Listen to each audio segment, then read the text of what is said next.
Download our free guide, Starting Your Photo Business, at photoshelter.com/mkt/research. Hi, this is Alan Murabayashi, and you are listening to our webinar about starting a photo business, advice from experts, as well as the 6 most recent college photographers of the year. So why did we actually do this? You can find a lot of books about how to start your business. You can find a lot of articles online, etc. But I think one of the things that is missing from that is the real life perspective of recent graduates who have gone through the very same thing that you're about to go through when you start your business. So we talked to Casey Templeton in 2005. He was CPOY winner in 2005. Matt Eich, Travis Dove, Tim Hussin, Ryan Henriksen, all the way to Rachel Mummey, who just won the CPOY award in 2010.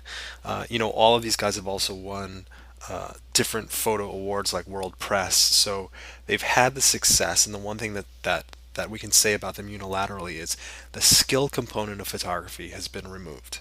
So when we're talking about this, we're really focusing on what are the business aspects, the sales and the marketing things that help make these people successful or not so successful, and what can they help us deconstruct about creating a business right now in 2011.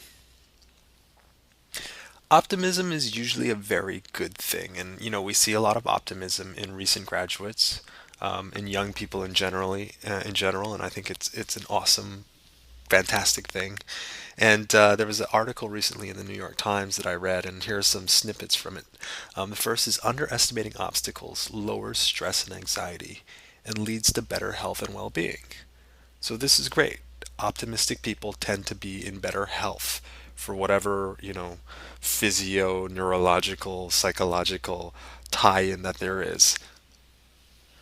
But then you start to see some of the not so great things that could happen. So our brains take note of rags to riches stories and conclude that we may become rich and powerful one day. So it's great when you're young, you have goals, you have dreams, and we think that we're all going to be that lucky person. But when we're told that 1 in 10 is unemployed and 1 in 3 suffers from cancer, we take no notice. We continue to believe this dream or fantasy that we are going to be the next Facebook or the next Groupon, Mark Zuckerberg or Steve Jobs or Bill Gates. Underestimating risk makes us less likely to practice safe sex, save for retirement, buy insurance, or undergo medical screenings. So as this relates to your business, running a successful business is in part about mitigating risk and understanding that bad things sometimes happen, and how can I prevent myself from going under as a business. So optimism is good, but you want to make sure that you balance it out with some conservative planning, and the URL, in case you're interested, is here. Charot is the author of that particular article. All right, so now let's talk about creating a business. And these are some legal considerations to begin with. And we talked to Matt Whatley, who is known as the Tax Ninja. He's a certified public accountant and also a lawyer. And you can find him at taxninja.com. And he actually works with 30 to 40 photographers per year, helping them process their tax returns. So the first thing he asked was, do you really need to incorporate? Now, the reasons why you incorporate generally fall into 2 main categories. The first is, does the business entity that you're incorporating with, confer to you some sort of tax benefit? And the second part of that equation is, does it help you reduce liability? So let's talk about this tax benefit first.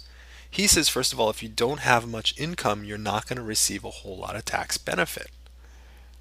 So in that case, you might want to continue to operate as a sole proprietor, because incorporation has costs associated with it. There are other things associated with creating a business entity that might not be advantageous from a tax perspective if you're coming out of school and you only think you're going to make 20 to 30K your first year out of school. He then says consider a single member limited liability corporation, which allows common deductions like home office, health insurance, etc. So this is a reason, if you have expenses and you have income and you want a simple vehicle to deal with, then you might want to consider the LLC. The LLC isn't a tax benefit and it's expensive, but it provides a limitation of liability. So If you, for example, owned a home and you were operating a business and something bad happened, they could sue, the client could sue you and come after your home.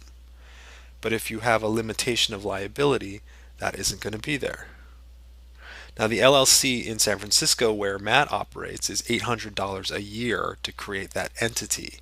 So his advice was, it might not make sense in San Francisco, but maybe you're in a different locale where the LLC is only $100 a year. So maybe in that respect, it starts to make sense. Now, we are not giving you accounting advice here, and we encourage you to talk to an accountant or a lawyer, and you'll see that a lot of the people that we talk to, a lot of the CPOY winners that we talk to, actually ended up consulting with an accountant, and it made a big deal in the way that they thought about their business and planned to grow their business. So those two main areas that we talked about in terms of structuring your business, tax benefit versus liability and exposure. Now, I've created this as two different circles with a little bit of overlapping area, indicating to you that that's sort of the optimal position to be in. But the fact of the matter is that depending on your income and depending on the liability and exposure that you have as an individual or as a business, the size of these circles will vary, and so will the overlap. So once again, I want to underscore to you why it's always good to consult with an expert when it comes to these types of matters. I think particularly when you're starting out and you don't have a whole lot of experience dealing with these types of matters, it's not a bad idea to go to maybe your parents' accountant, or maybe there's someone that you can spend an hour's worth of time with and just say, okay, teach me what I need to know about my business right now. I'm planning on making 30K per year and I'm going to buy some equipment. They can help you structure your business accordingly. In terms of debt, loan, or credit card, so a lot of students coming out of school say, I need to get this equipment to be a professional photographer. And I know I certainly, when I was considering being a professional photographer, I'm a huge gear hound. And I've got a ton of gear, I've got a ton of lighting equipment. A lot of that stuff I don't actually use that often. So the question is, do you really need all of that gear? So Matt, the tax ninja, said photographers incur about 10 to 15K of equipment expenses every 2 years. But he points out that from the IRS's perspective, it's all tax deductible in 1 year, which can dramatically lower your taxable income. So what does this mean?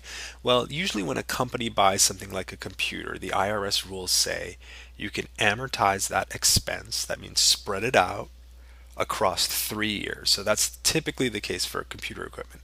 So if you bought a $1,000 computer, you can write off, or you can claim an expense of $333 per year.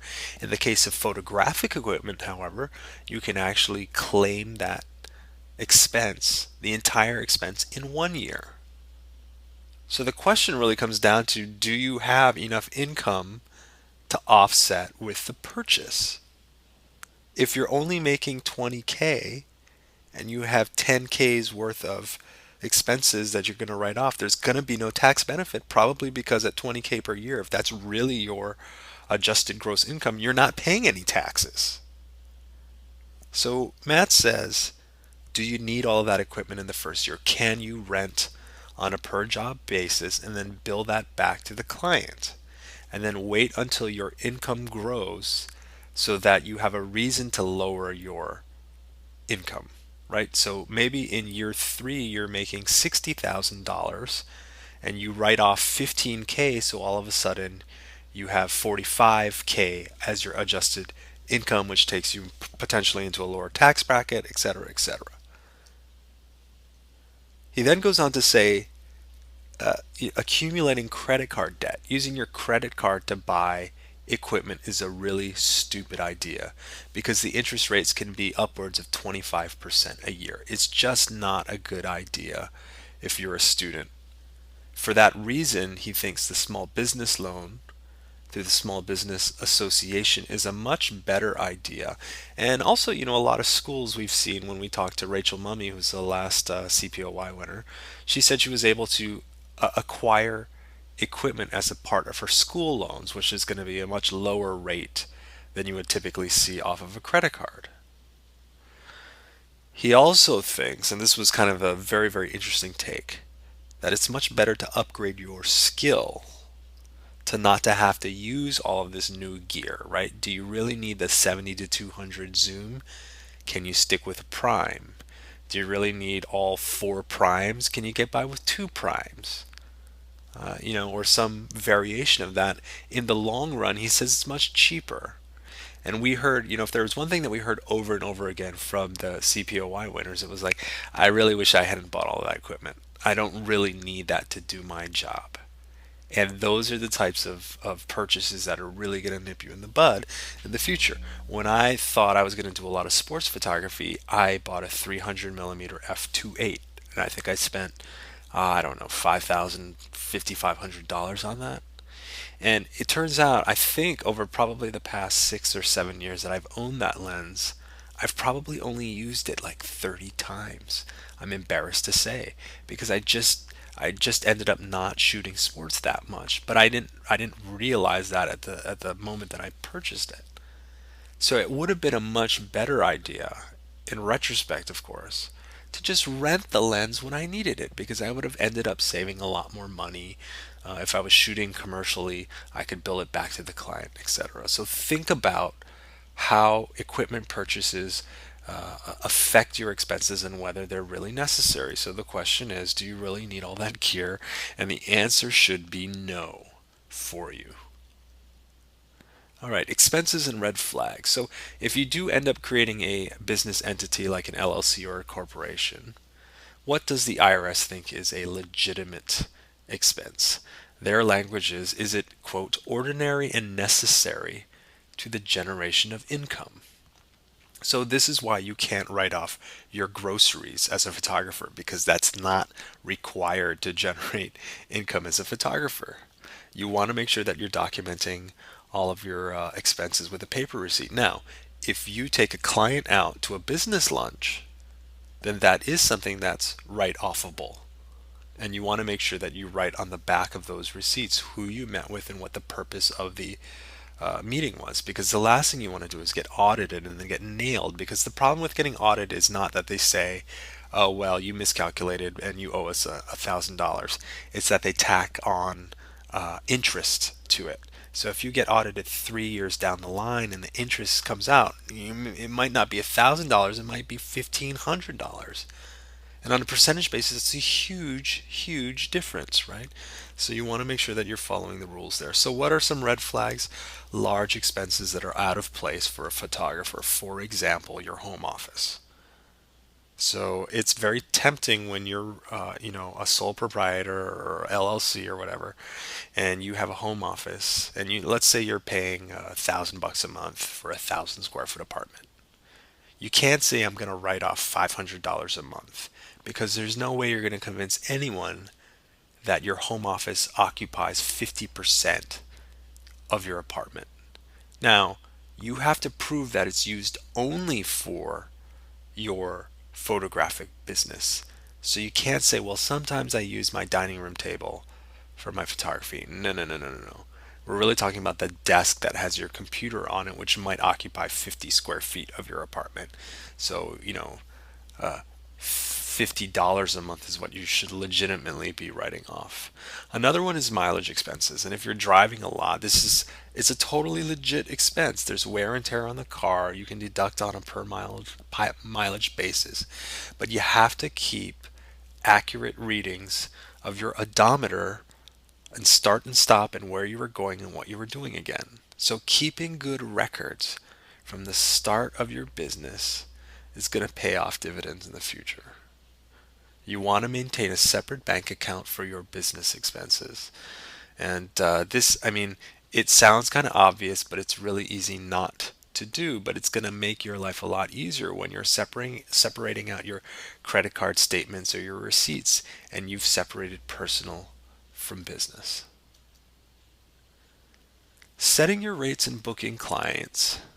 Really hard. This whole notion of pricing can be so challenging to young photographers.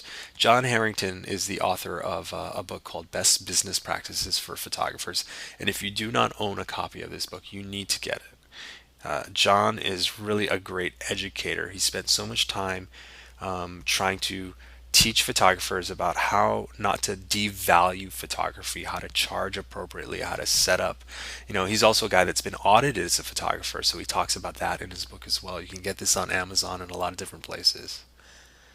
One of his crucial points is that he says time to complete a job is the least crucial component of billing. Specifically, he hates the concept of a day rate. Okay, so a lot of people say, well, what's your day rate? My day rate is $800 a day or $1,000 a day.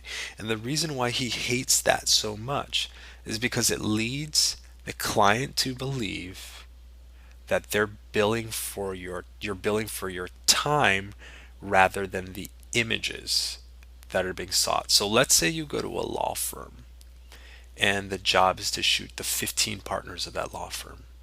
And let's say you actually complete that job. You show up at 9 and let's say you complete that job by noon.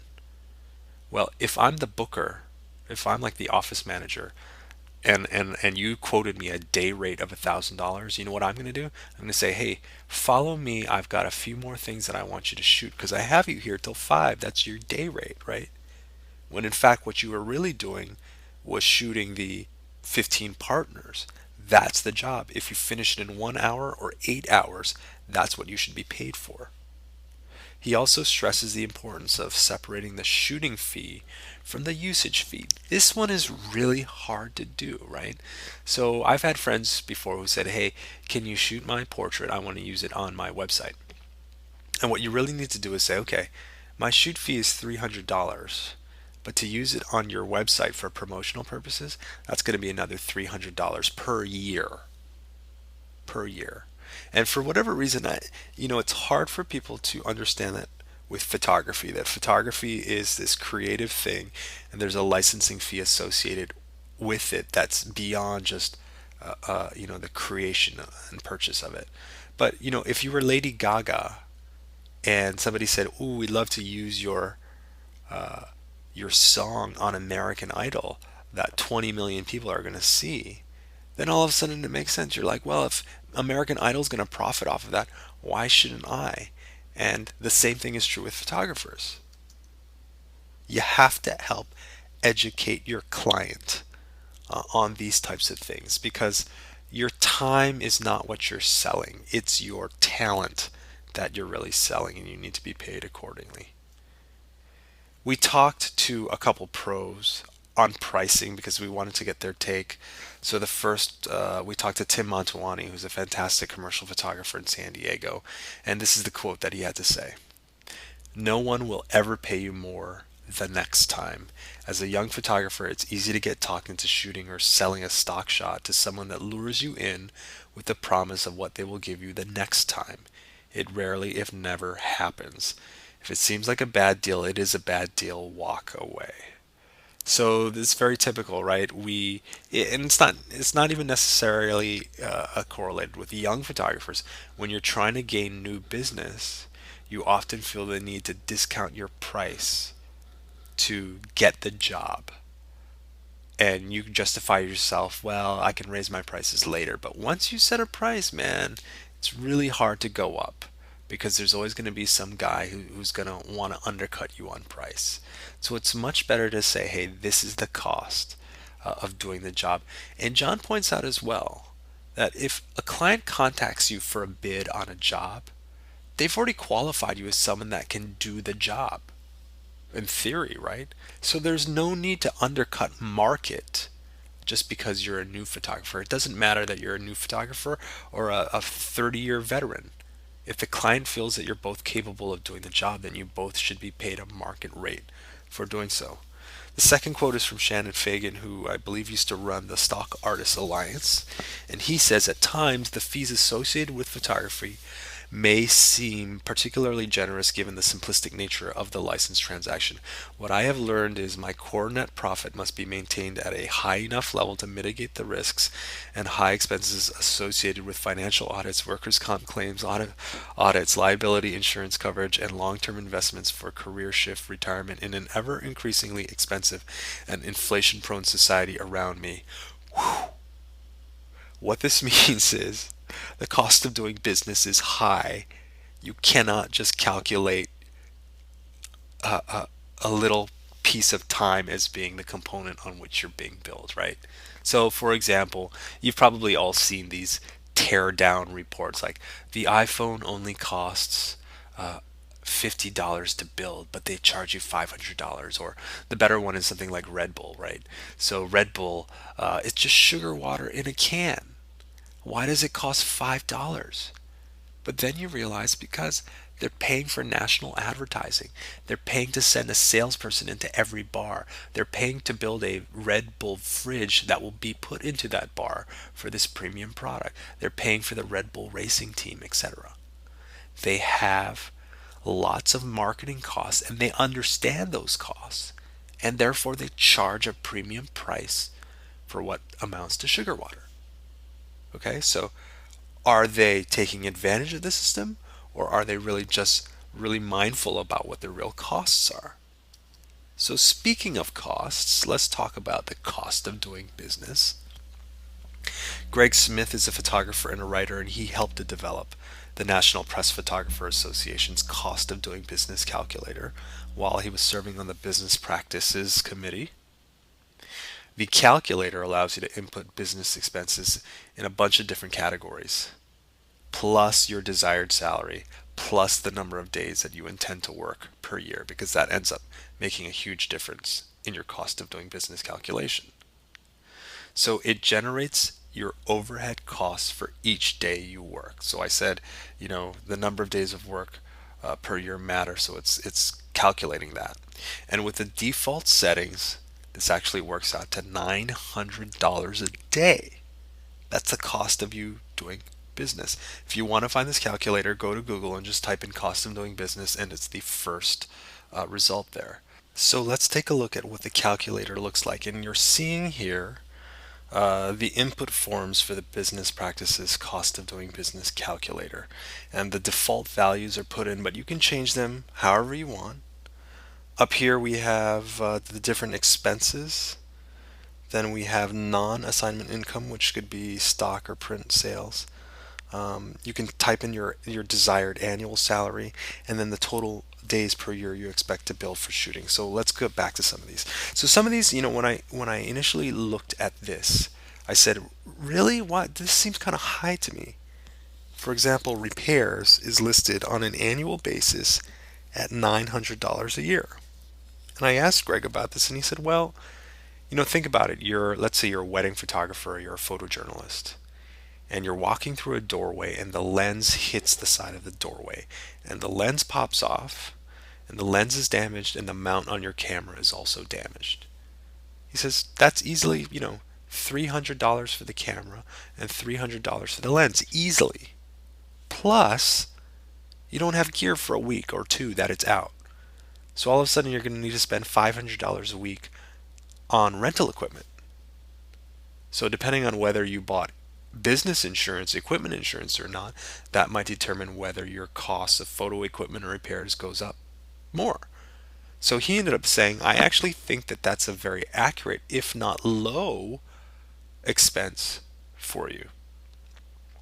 Desired annual salary here, he has $40,000, and then he also talks about the total number of days you expect to bill for shooting. So he has 100 days here, which, because the total annual expense for all of these different categories comes out to 89,000, let's call it 90,000. So 90,000 divided by 100 yields about $900 per day. Now you might be thinking to yourself, 100 days, I could work 330 days.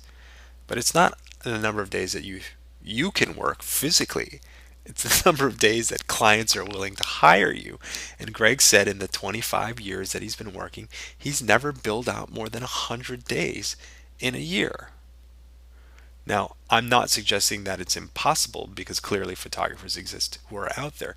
But I think in part, the goal of dealing with the cost of doing business calculator is to sort of create a pessimistic case, or at least when you're going through the exercise, understand your high case, your medium case, and your low case, so that if you only materialize with 100 days per year, your cost of doing business is $900. If you can actually do 300 days a year, then your overhead cost is $300. Now, what does this have to do with billing? Again, it helps inform your pricing, but it isn't what should set your prices. Greg says, in regards to his work on this, and I like some of these quotes.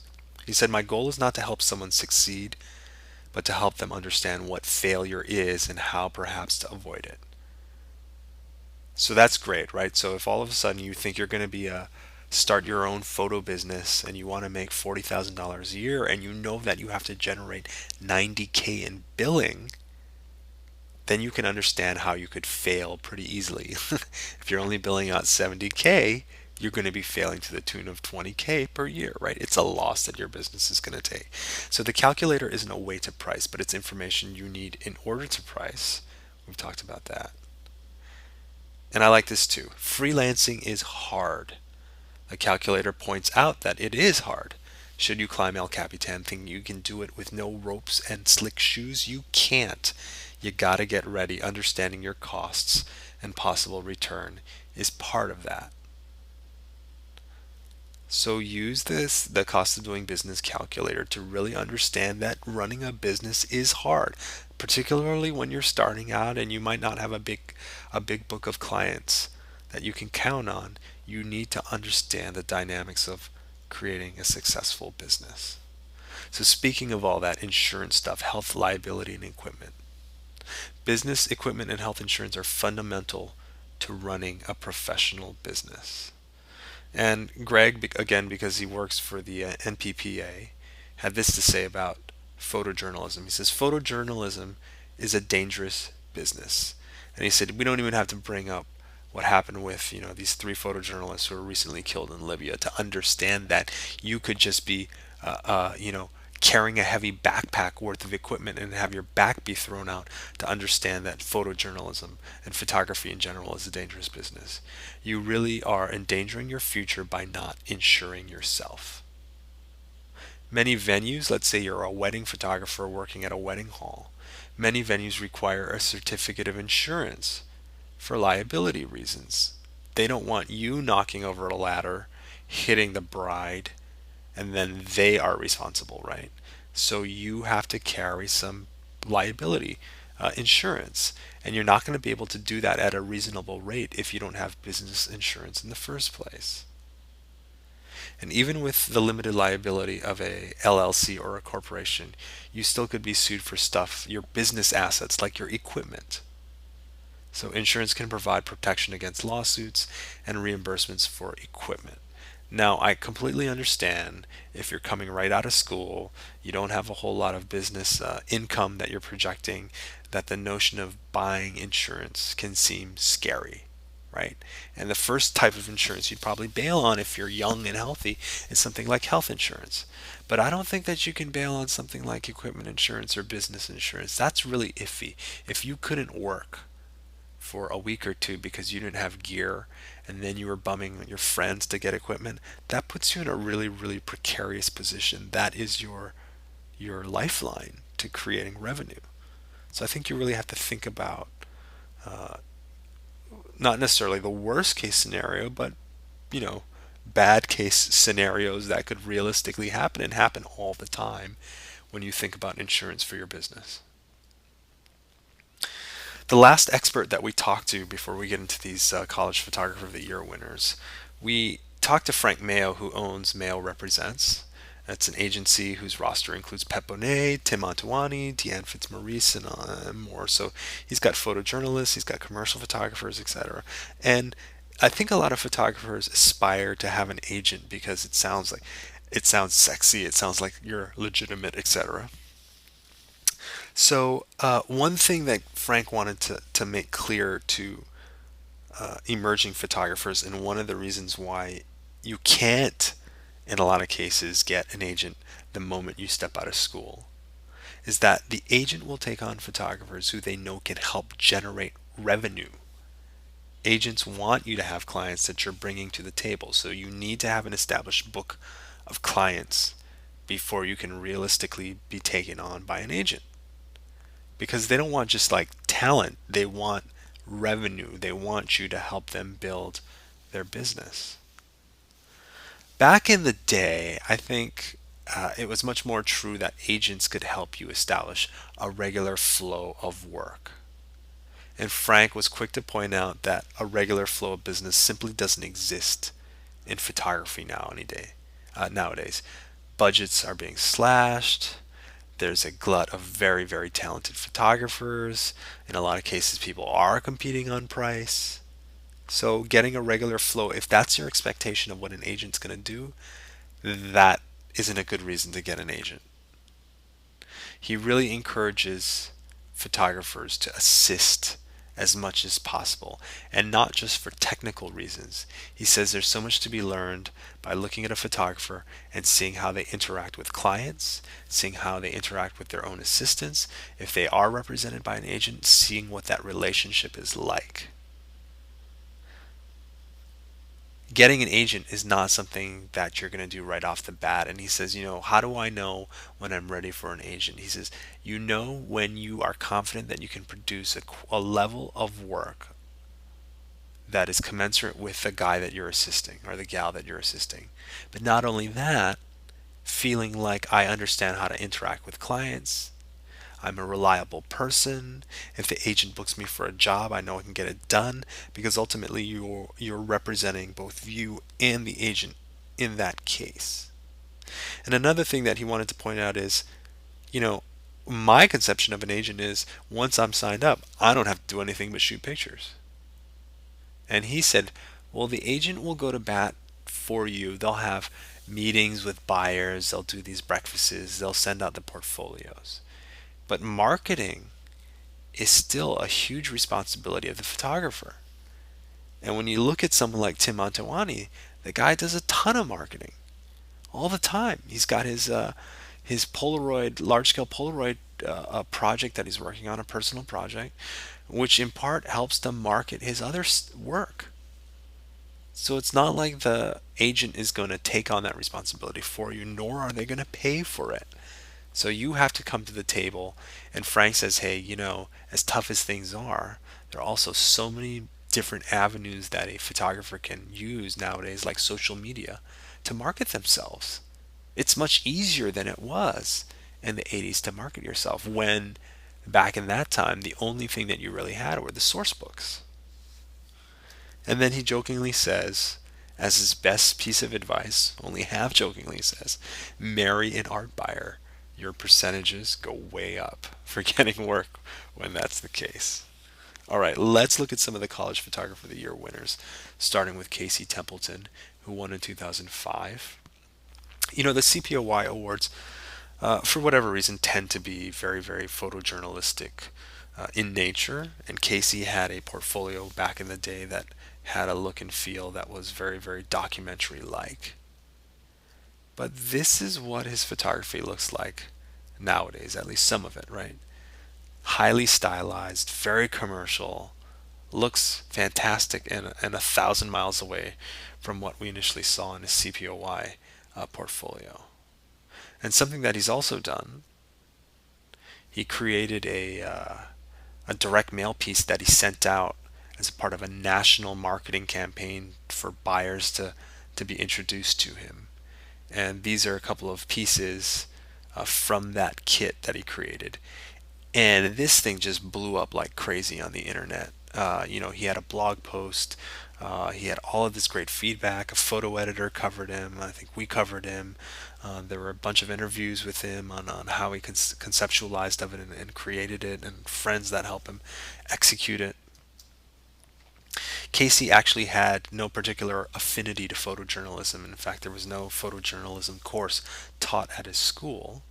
And he started a commercial advertising career almost immediately after graduating, when a buyer contacted him kind of out of the blue and said, hey, we'd like to hire you for this specific job. So part of it was kind of good fortune.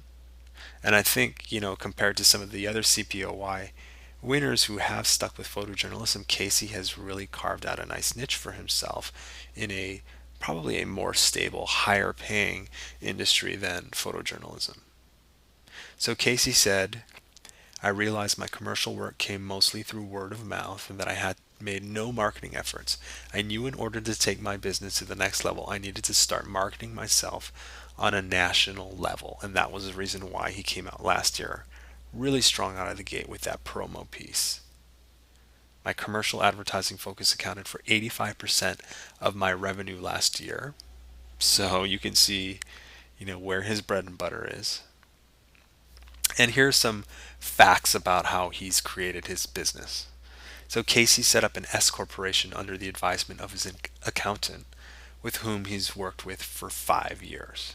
So this was a guy that Casey got set up with pretty early on in the inception of his business, and I think that's probably helped him. On a yearly basis, he uses his balance sheet to write up a business plan with income goals for the next year.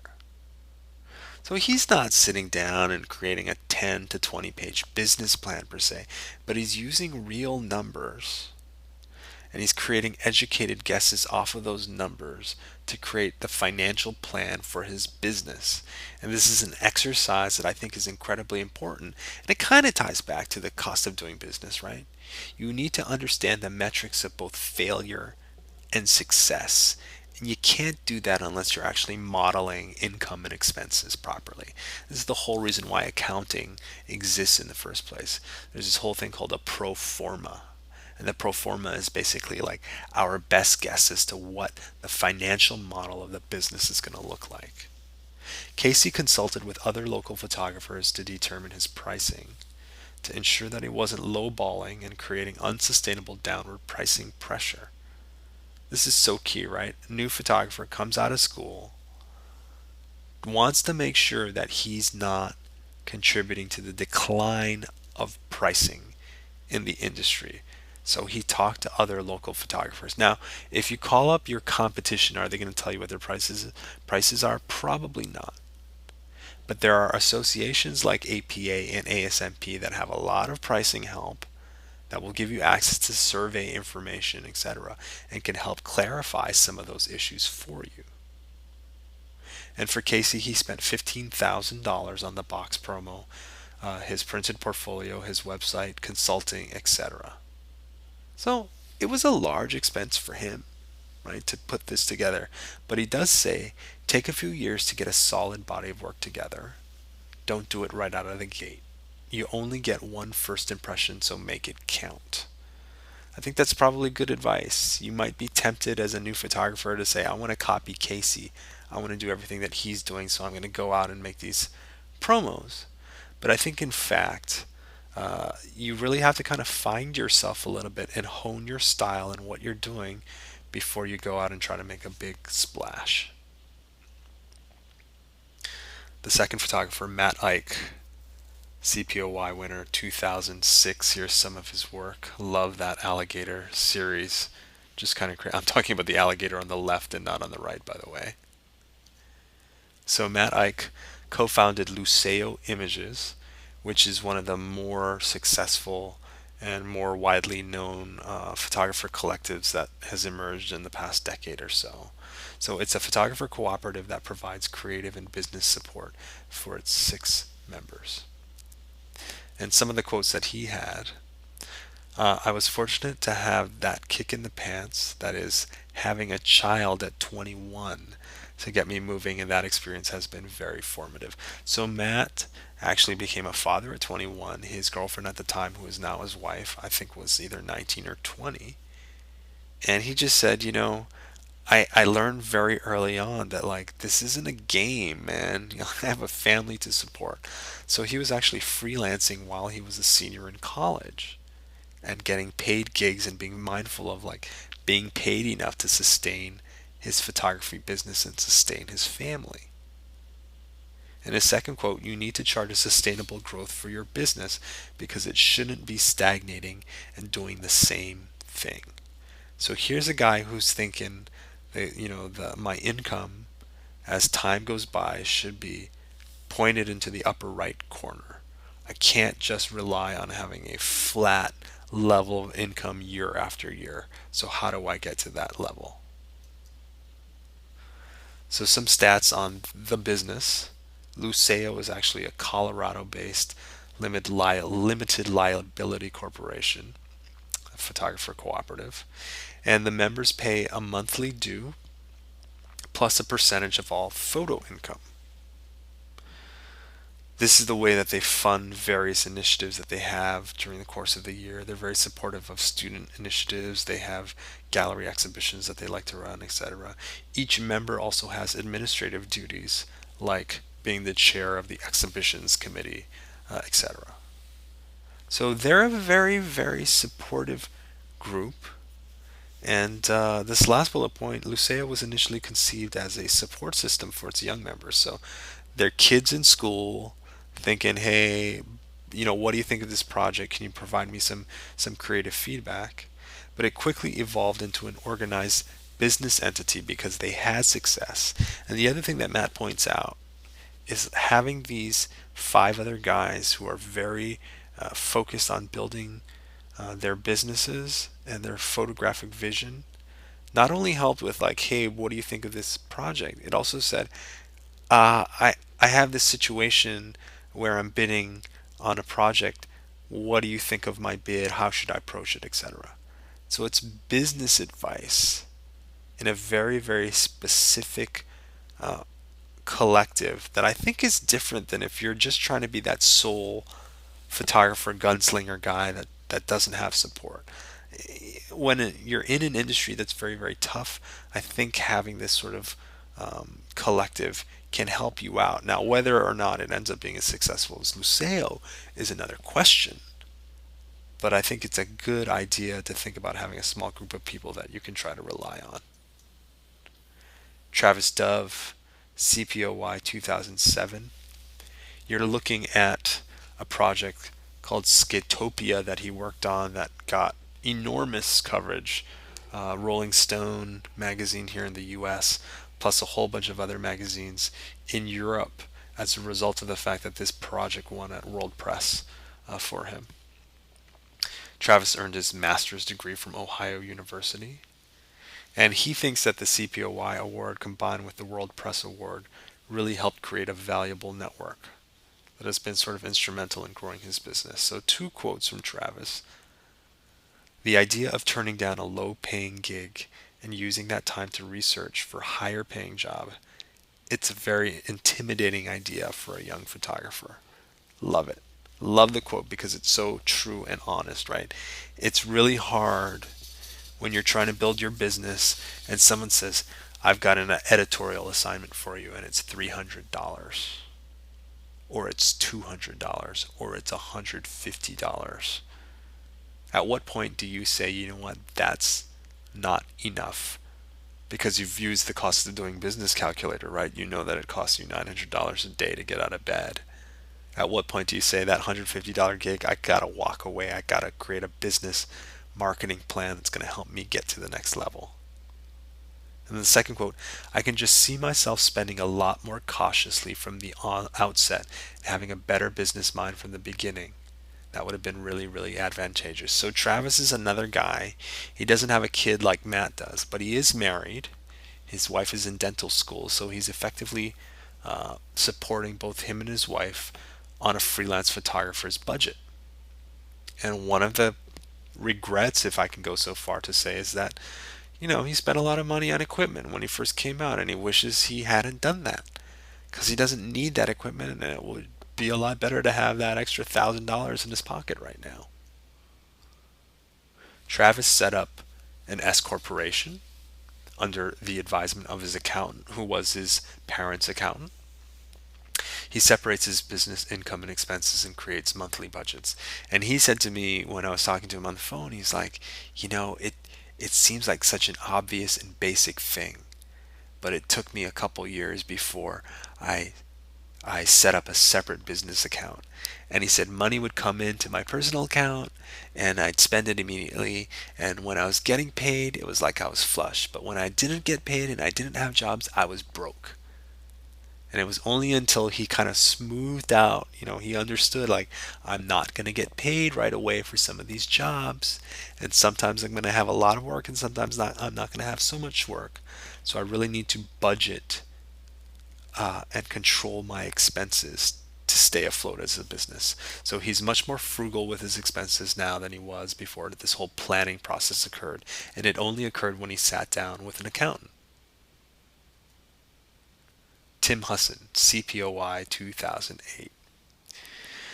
Tim was the most interesting of the people that I spoke with because Tim has sort of shunned everything that we're talking about today. He's currently working on a personal project entitled America Recycled, which is funded in part by a combination of a Kickstarter project that he created with his brother, who is a Fulbright scholar, and the National Geographic Young Explorers Grant. So the Kickstarter thing, Kickstarter.com is a crowdfunding source for all different types of projects. Kickstarter is a very popular one. Emphasis is also another popular one for photographic purposes. And so he's got money for this project. He says, quote, "I'm living a transient lifestyle right now. I'm not getting consistent work, but in part because I'm not trying as hard as a lot of people since I'm dedicating most of my time to my personal project." This is so interesting. This is a guy who literally he's on his bike with his brother and they find a community that they want to photograph, and with no timeline in mind, they just take out their tents and they start interacting and they do some audio and video and stills. And then 2 months later, they say, okay, we're done with this community. Let's go bike 100 miles and find the next community. It's really admirable and scary at the same time. So I asked him, hey, why did you want to do the US? Why not go to someplace else? And he said, a lot of young photographers feel like they want to go to these exotic places. But for me, I realized that I wanted to explore my own background and heritage right here in the US. So Tim has no legal entity for his business, operating completely as a sole proprietorship. He's unconcerned with money and doesn't mind being poor. So all of this stuff about long range planning, saving up for a rainy day, doesn't cross his mind because he's like, I'm fine with the way that I'm living right now. Well, how is he living? He's dumpster diving for food. I said, what? He says, yeah, every day grocery stores throw out a lot of food that's still pretty good. So me and my brother go dumpster diving. And he says, I realize this is not for everyone. But he says, because we don't have to pay for food, which can be a relatively large expense, they're not paying for food, they're not paying for housing. He's like, that's extra time out of the day that we don't need to be working. We don't need to be getting a paycheck. We can spend that time working on our project. So he's just enjoying interacting with the communities he's meeting. The America Recycled project has no time frame. He says when we're done, we'll be done. So again, it was a very, very interesting perspective. Now, when he's 35, is he going to feel the same way? Who knows? He seems very comfortable with the choices that he's made. He's with his brother. His mom is very supportive of what they're doing. He could be kind of the antithesis to everything that we're talking about today. So as much as we're trying to help you plan the growth of your business, there are alternatives out there, and Tim is living proof of that. Ryan Henriksen, CPOY 2009. Images are beautiful. Don't need to underscore again that skill is not an issue with these guys. It's all about the business. So Ryan is a staff photographer at the Columbia Daily Tribune in Missouri. And I asked him about, freelancing versus a staff position. And he said, that's part of the reason I really wanted to get a staff job, because I didn't know how to have my own business. Sometimes I feel like I just took the easy way out by not learning it. Pretty interesting. And he goes on to say, I'm really bad at business. I really just meet people and stay in contact with them. And through those connections and friendships, I hear about internships and jobs. Ryan's a guy who doesn't even have business cards. He literally, he's leveraged the network that he obtained by being an award winner, But he says, I'm just not an aggressive guy. I just want to be friends with people. So I'll go introduce myself, and I want to be their friend. And if it ends up generating work, great. And if it's not, then I still have a friend. You know. So he has a staff position in a newspaper, and he says he intends to learn more about business and is not counting on the staff position being there indefinitely. So I think there's a sense of realism for him there. I don't think there's anything wrong with taking the staff position at all, and I don't think that there's anything wrong with saying I took the staff position because I'm scared of running my own business. But I think he has the right idea in that that staff position might not be there forever. So he's got a plan for the future in terms of transitioning to freelance probably at some point. And he wishes he had had more exposure to business in school. Now, what's the right way to transition to freelance?